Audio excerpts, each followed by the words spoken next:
উত্তরবঙ্গে বর্ষা ঢুকে গিয়েছে আগেই দক্ষিণবঙ্গের জেলাগুলিতে বর্ষার প্রবেশও শুধু সময়ের অপেক্ষা।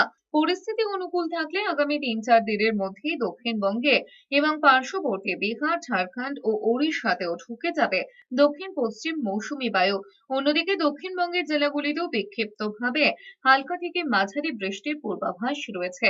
বৃহস্পতিবার দক্ষিণের জেলাগুলিতে 50 থেকে 60 কিলোমিটার বেগে প্রতি ঘন্টায় বইতে পারে ঝোড়ো হাওয়া।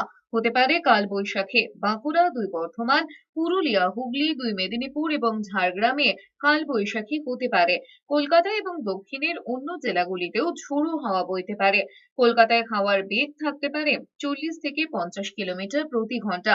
বৃহস্পতিবার দুপুরের পর কলকাতায় বজ্রবিদ্যুৎ সহ ঝড় বৃষ্টির সম্ভাবনা রয়েছে।